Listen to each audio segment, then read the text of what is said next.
Welcome into the PFF YouTube channel. George Chahrouri joined by the big guy, Dr. Eric Eager, and we are here to talk about Super Bowl odds values. Of course, we are brought to you by mybookie.ag.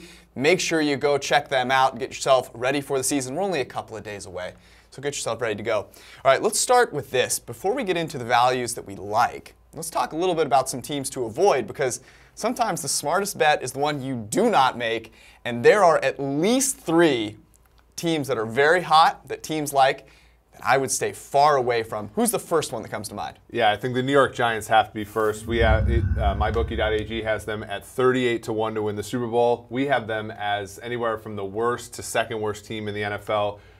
They're a team that I think has the least amount of value. You're basically burning your money, I think, by betting on them to win the Super Bowl. As long as you're not burning your Nike socks.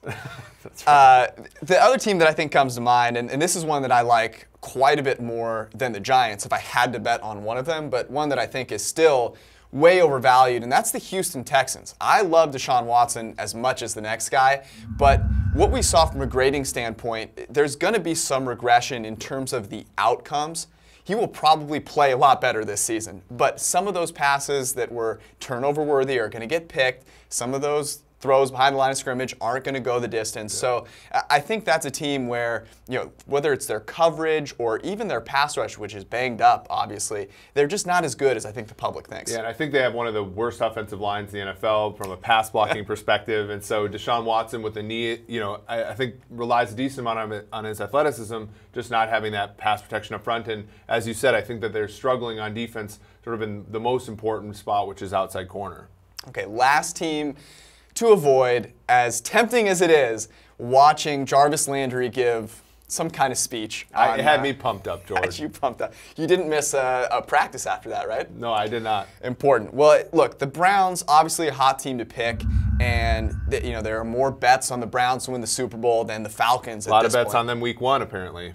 Yeah, so we'll get to that soon enough. But is there any way that you are taking the Browns to win the Super Bowl? Absolutely not. I mean, we have them as the least probable team to win the Super Bowl, and it is a weak AFC, so there is an opportunity, I think, for them relative to what if they play in the NFC. But just a lot of prior information just would point in the opposite direction for them, especially where they are basically 80-1. We have them less than a 1% chance to win the Super Bowl, so not a very good bet. In this case.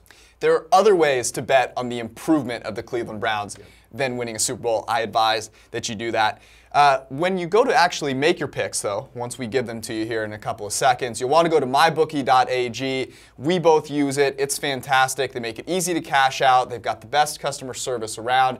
Plus, they give you all of the bets that you could possibly want, from your traditional spreads and over-unders. You can even bet on over-unders for fantasy totals. And the best thing, the thing that I use the most, is their in-game live betting, which is something you definitely want to take advantage of. Head to mybookie.ag, use promo code PFF to get a dollar-for-dollar match on your first deposit. Remember, promo code PFF, season's right around the corner, mybookie.ag. You play, you win, you get paid.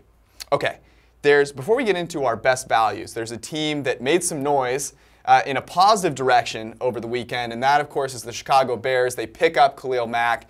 I think everyone ran to their local bookie to put in a Chicago Bears future bet. I did so many months ago. I did not return this weekend. If your gut reaction, is there all of a sudden a reason to think the Bears are favorites now, in any shape or form? No, I mean, I think that you can make an argument that they're still the worst team in the NFC North, and the NFC North plays in the NFC, which has 12 teams, 13 teams, I think, that think they're playoff teams. So there's just a difficult path to the Super Bowl for them. And Khalil Mack helps for sure. I think they're a great defense, and their pass rush was their biggest need there. But of course, it all comes down to Mitch Trubisky, right? They're making a big bet that they're not going to need a first-round pick the next 2 years on a quarterback. And not only that, but if you're betting on them to win the Super Bowl, you're hoping that he goes from kind of an also-ran quarterback as a rookie to at least a top 10 player, and I'm just skeptical that that can happen.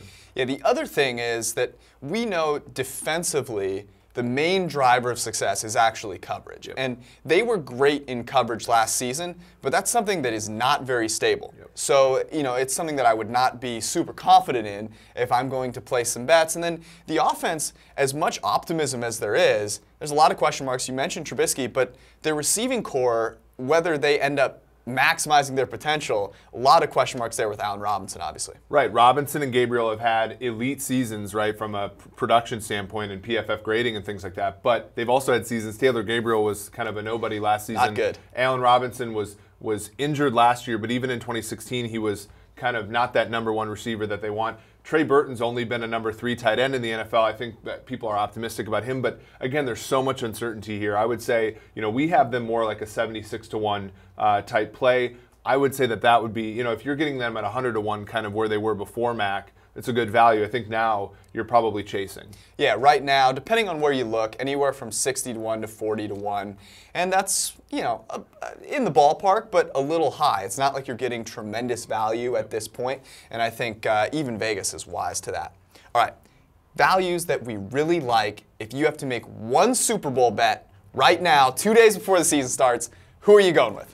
I'm still going to go, even though they've been bet up, I'm still going to go with the Atlanta Falcons. We have them a little bit under 8% chance to win the Super Bowl. MyBookie.ag has them at plus 1,600. So I don't know, they were a much better value earlier on in the offseason, but with them you have Matt Ryan coming back from kind of a down season statistically, but a good season from a process standpoint, a defense that I think is undervalued, and I think this cannot be understated or overstated, is they have the easiest schedule in a very tough division. So for them, I think I like their value. New England at even plus 500 is still a good value because they have an easy AFC to go through, and we have them about a 22% chance to win the whole thing. So there's still value there, even as the favorite. Both teams that I like, I think we're on the exact same page with the Falcons. Obviously, that would be the one team that I would invest in, even to this day. I think you can find them for maybe a little better than 16-1, depending on where you go. But yep. I only expect that to go higher. Right, there is no way that they are going to be declining as we get closer to the season. And I think that first game they play kind of a beat up Eagles team. If they win that game, obviously they're going to skyrocket. People were betting the Falcons even before the Wentz news, I think, because people are so optimistic about them. I think the time for Atlanta was probably later, earlier on in the offseason, but they're still, I think, a really good pick. All right, you heard it here first. Falcons, avoid the Browns, the Giants, and probably the Texans too. In the meantime, head to mybookie.ag to place those investments and check us out at profootballfocus.com.